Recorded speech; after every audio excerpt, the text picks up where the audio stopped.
I never imagined my retirement plan would include a standoff with an HOA president on my front lawn, but there I was, watching Karen Abernathy's face turn the same shade as my new solar panels as she shrieked about property values and aesthetic violations.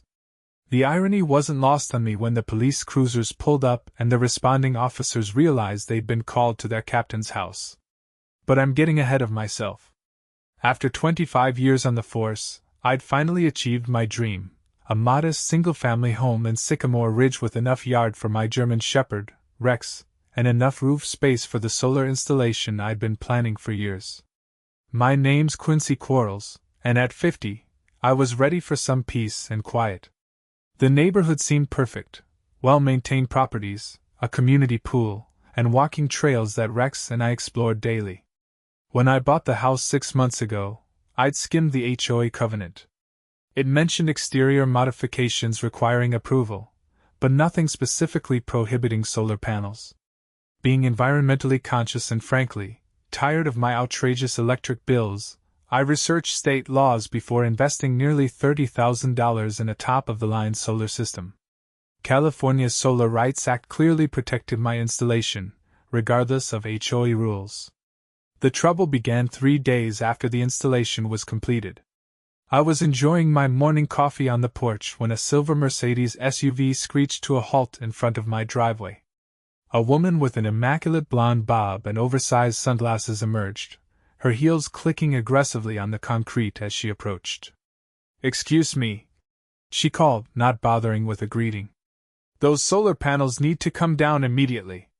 I lowered my coffee mug. "Good morning to you too. I'm Quincy Quarles." "And you are?" "Karen Abernathy, Sycamore Ridge HOA president." She thrust a business card at me. "Your solar installation was not approved by the Architectural Committee, which is a clear violation of our neighborhood covenant. I checked the bylaws before installation. There's nothing specifically prohibiting solar panels, Ms. Abernathy." Her perfectly lined lips thinned. "All exterior modifications require HOA approval. You didn't submit an application." "Actually, I did." I sipped my coffee calmly. "Certified mail, sent 6 weeks ago. I have the receipt and tracking confirmation showing it was delivered and signed for." That caught her off guard, but only momentarily. She adjusted her designer purse on her arm. "Well, I never received it. Regardless, those panels are an eyesore and must be removed within 72 hours or you'll face daily fines." I set my mug down and stood. Though not intimidating by nature, my 6'2" frame seemed to make Karen reconsider her proximity to my porch. "Ms. Abernathy, I'm familiar with California's Solar Rights Act. HOAs cannot prohibit solar installations unless they substantially interfere with common areas, which mine don't. I've fulfilled my due diligence." Her face flushed. "We'll see about that. This neighborhood has standards, Mr. Quarles. Your panels are affecting property values. They're increasing my property value and decreasing my carbon footprint," I replied. "I'd be happy to show you the research." Karen's eyes narrowed behind her sunglasses. "I know people at City Hall. Trust me, you don't want to make an enemy of this HOA." With that thinly veiled threat, she spun around and stalked back to her Mercedes, leaving me wondering what I'd gotten myself into. That evening, I received an official-looking letter in my mailbox. The HOA was fining me $200 per day until the panels were removed, claiming they violated the neighborhood aesthetic standards. I called my buddy Marcus at the city's permitting office, who confirmed my installation was completely legal and properly permitted. "Some of these HOA boards are power trips, Quinn," Marcus said. "But you're protected. Don't take those panels down." The next morning, I was awakened by the sound of someone in my backyard. I peered through the blinds to see Karen Abernathy herself, taking photographs of my home from various angles. Rex started barking, alerting to the intruder. I threw on a robe and headed outside. "Ms. Abernathy, you're trespassing on private property." She jumped, nearly dropping her phone. "I'm documenting violations for our records." "From inside my fenced backyard?" "That's trespassing. Please leave immediately." "This will all go away if you just remove those hideous panels," she said, her voice suddenly honey-sweet. "We pride ourselves on our uniform aesthetic here in Sycamore Ridge. The panels stay. Now please leave before I call the police." Her smile vanished. "Don't threaten me. You have no idea who you're dealing with." After she left, I installed security cameras around my property. Something told me this wasn't going to blow over easily. For the next week, I documented every incident, Karen taking photos of my house, a mysterious inspection of my water meter by someone claiming to be from the utility company, who wasn't, and notes left on my door warning about further action. I was building a harassment case, just in case. Then things escalated. I returned home from a grocery run to find a contractor's truck parked in my driveway and 2 men on my roof. I slammed on my brakes and jumped out. "Hey! What are you doing on my property?" One of the men looked down. "HOA contracted us to remove solar panels. We have authorization. Get off my roof immediately." "You have no authorization from the homeowner." The contractor looked confused. "Ma'am said it was all cleared. She had paperwork." "I don't care what she had. This is illegal. Get down now or I'm calling the police." The men exchanged glances and began packing up their tools. I was fuming. When they climbed down, I asked to see the authorization. One of them handed me a document with what appeared to be my signature authorizing the removal. It was clearly forged. "Who gave you this paperwork?" I asked, keeping my voice level despite my racing heart. "Karen Abernathy. Said she was the HOA president." I took photos of the document and got the contractor's information. They seemed genuinely confused and apologetic once they realized they'd been misled. As they were leaving, Karen's Mercedes pulled up. Seeing the contractor's truck still in my driveway, she smiled triumphantly as she approached. "I see reason has prevailed," she said, her designer sunglasses pushed up on her head. "Forgery is a crime in California, Ms. Abernathy," I replied, holding up the document. "So is hiring contractors to remove property that doesn't belong to you." Her smile faltered. "I don't know what you're talking about. Your signature is on this work order, authorizing removal of my solar panels using a forged signature from me. Would you like to explain that to the police, or to the contractors who nearly committed a crime because of you?" Karen's face paled slightly, but she recovered quickly. "That's ridiculous. I had authorization from the HOA board to take action. The HOA board doesn't have authority to remove my personal property. And they certainly don't have authority to forge my signature. You're making a big mistake," she hissed, jabbing a finger toward me. "I've handled problematic homeowners before. This neighborhood has been perfect for 15 years under my leadership, and I won't let some tree-hugging newcomer ruin it with his eyesore installations." I smiled calmly. "I'm not a tree-hugger, Ms. Abernathy. I'm the captain of the Sycamore Ridge Police Department." The blood drained from her face so quickly I thought she might faint. That's not possible," she stammered. "I know all the important people in this town. I prefer to keep my work and home life separate. But I assure you, attempting to fraudulently remove my property is a crime, and impersonating me by forging my signature is another. Would you like to continue this conversation at the station?" Karen backed away, suddenly less confident. "This isn't over, Quarles. The HOA has legal recourse." "So do I," I replied. "Now please leave my property." As she drove away, I called the station and filed a report about the incident. I wasn't going to press charges yet, but I wanted everything documented. That night, I received a flurry of emails from other homeowners in the neighborhood. Apparently, Karen had sent a mass email claiming I was a dangerous, unstable individual who had threatened her and was destroying neighborhood property values. She encouraged neighbors to join her in pressuring me to remove the panels or face consequences. What she hadn't counted on was how many of my neighbors were either environmentally conscious or simply tired of her iron-fisted rule. Several reached out expressing support, including my next-door neighbor, Lillian, a retired schoolteacher who'd lived in the neighborhood for 20 years. Karen's been terrorizing people for years, Lillian told me over coffee the next morning. Last year, she fined the Rodriguez family for planting native flowers instead of the approved landscaping. They couldn't afford the fines and had to tear out thousands of dollars in drought-resistant plants. Has anyone ever challenged her? I asked. A few have tried. Mysteriously, their homes were suddenly subjected to excessive inspections and fines. One family moved after their car was vandalized 3 times. Nothing was ever proven, of course. This wasn't just about solar panels anymore.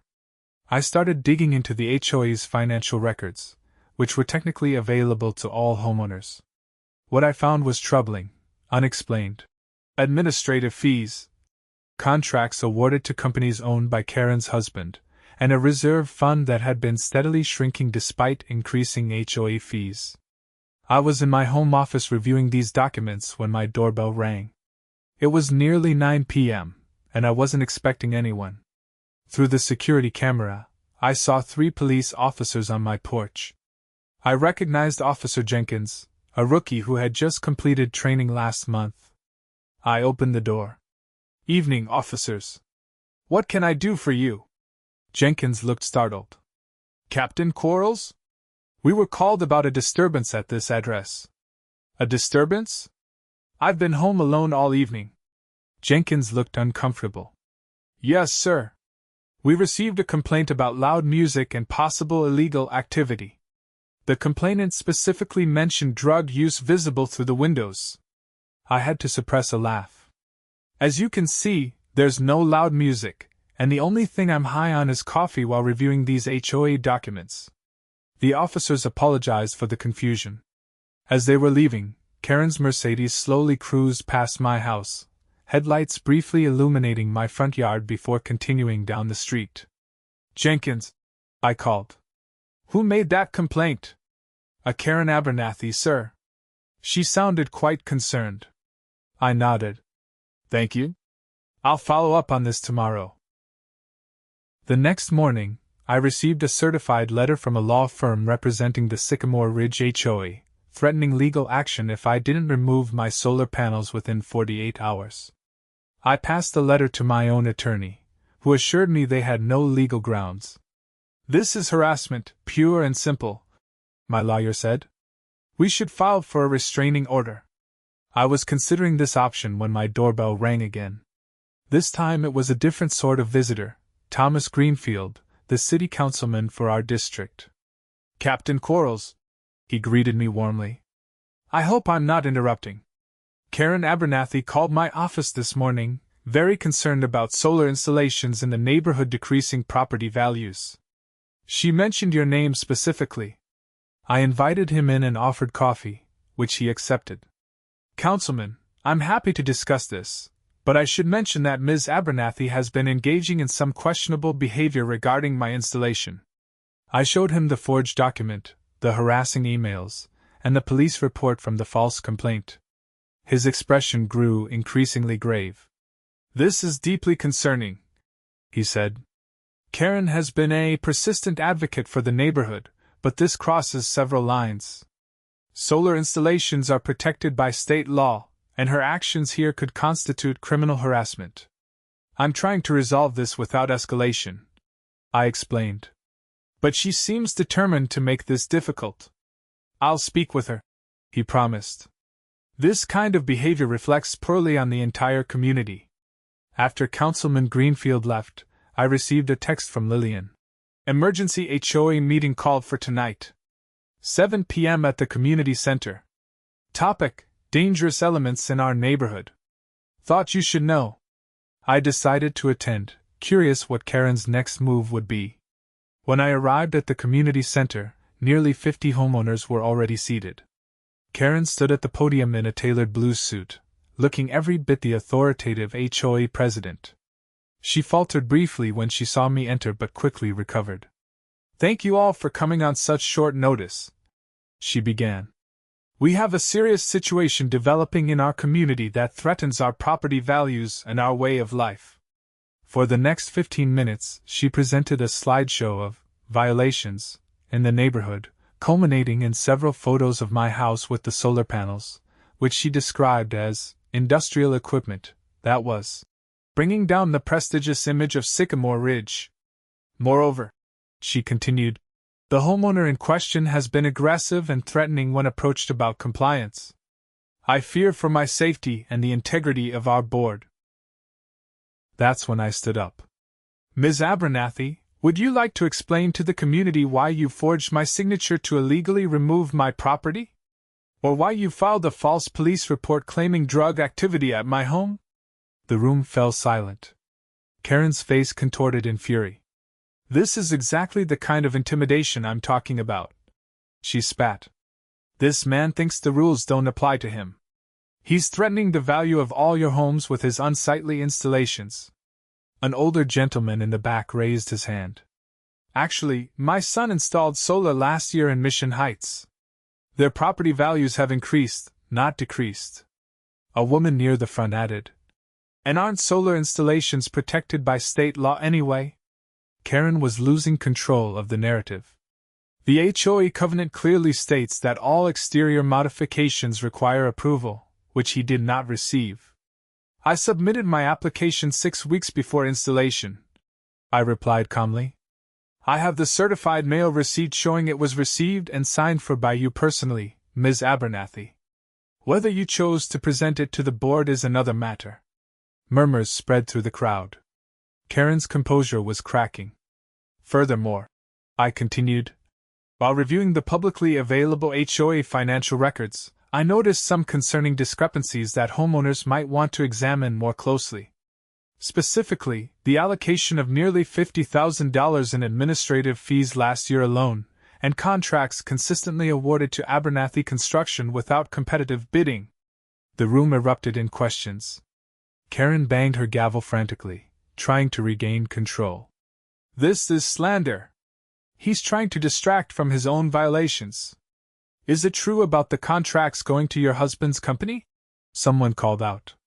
That's standard procedure, Karen snapped. Gerald's company offers the best rates. Without competitive bidding? Asked another homeowner. That sounds like a conflict of interest. The meeting descended into chaos, with homeowners shouting questions and Karen attempting to adjourn without answering them. As people began to disperse, I noticed Karen slip out a side door. I didn't have to wait long for her retaliation. The next morning, my garage door was spray-painted with the words, "Rules apply to everyone." My security camera had been tilted away from the garage during the night, but had caught a glimpse of someone in dark clothing approaching my property at 2 a.m. I was documenting the vandalism when Jenkins and another officer pulled up. "Captain," Jenkins called, looking uncomfortable again. "We have a warrant to search your property." "A warrant?" I asked, genuinely surprised. "On what grounds?" "Anonymous tip about stolen HOA property allegedly hidden in your garage or home." I laughed despite myself. "Let me guess, the tip came from Karen Abernathy?" Jenkins nodded reluctantly. "The judge issued it based on her sworn statement that she observed HOA-owned landscaping equipment in your garage when she was here on official business." "She's never been inside my garage," I said. "But by all means, execute your warrant. I have nothing to hide." The search, of course, turned up nothing. Meanwhile, I made some calls to the district attorney's office about Karen's false statements to obtain the warrant. Things came to a head 2 days later. I returned home from a shift to find a group of workmen in my yard and a large truck parked at the curb. Karen stood in my driveway, arms crossed triumphantly. "What's going on here?" I demanded, blocking the driveway with my car. "The HOA board has voted. Those solar panels are coming down today," Karen announced. "We have a court order." "Show me this court order," I said, already knowing it was a bluff. She waved a document that, upon closer inspection, was merely an HOA resolution, not a court order. The contractors looked uncertain. "Ms. Abernathy, you know this isn't a legal court order. You're once again attempting to fraudulently remove my property. The HOA has authority over exterior elements," she insisted. If you block this removal, you'll be in violation of your covenant and subject to liens on your property. I turned to the contractors. Gentlemen, there is no valid court order authorizing you to remove anything from my property.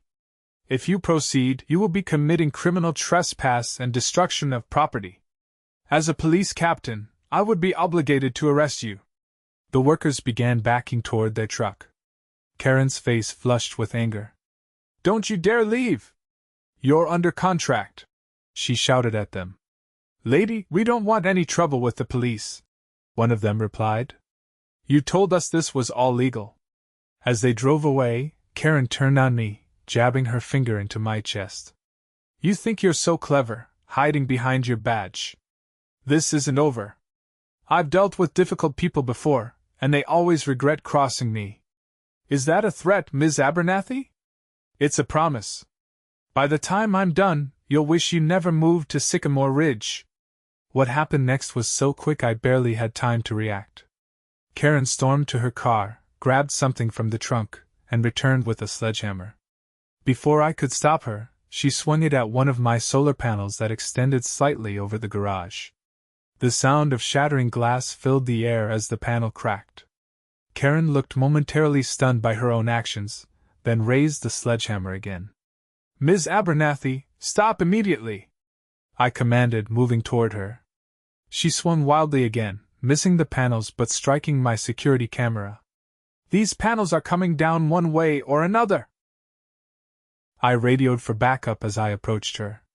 Karen Abernathy, you're under arrest for destruction of property and criminal trespass. You can't arrest me. I'm the HOA president. 2 police cruisers pulled up, and officers Jenkins and Rodriguez rushed over. Karen was still holding the sledgehammer, breathing heavily.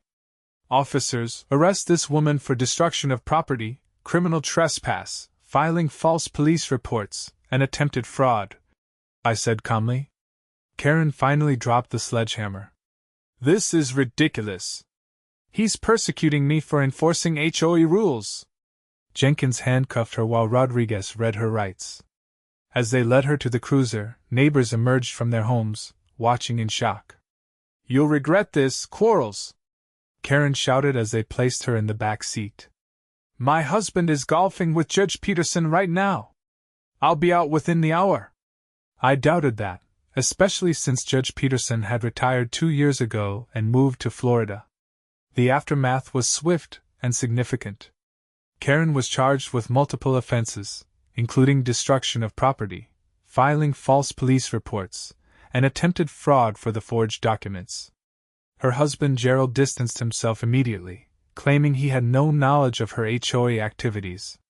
An emergency board meeting was called, and Karen was unanimously removed as HOA president. A forensic audit of the HOA finances revealed years of misappropriated funds, kickbacks from contractors, and personal expenses charged to the association. The total misappropriated amount exceeded $200,000 over 5 years. My solar panels were repaired, with the HOA insurance covering the damages caused by their former president. More importantly, the new board, led by Lillian, revised the HOA covenant to explicitly allow and encourage sustainable modifications like solar panels, native landscaping, and rainwater collection systems. 6 months later, I sat on my porch enjoying the morning sun with Rex at my feet, watching as the installation crew finished putting solar panels on Lillian's roof across the street, the 5th such installation in the neighborhood since Karen's departure. My phone buzzed with a news alert. Karen Abernathy had accepted a plea deal, avoiding jail time but agreeing to pay full restitution to the HOA and perform 500 hours of community service. The irony wasn't lost on me when I read that her community service assignment was helping install solar panels for low-income housing projects. Sometimes justice comes in unexpected forms, I thought, smiling as I sipped my coffee, powered by the same sun that was now helping my entire neighborhood save money and reduce our carbon footprint. In the end, Karen's crusade against my solar panels had inadvertently created exactly the kind of change she had fought so hard to prevent.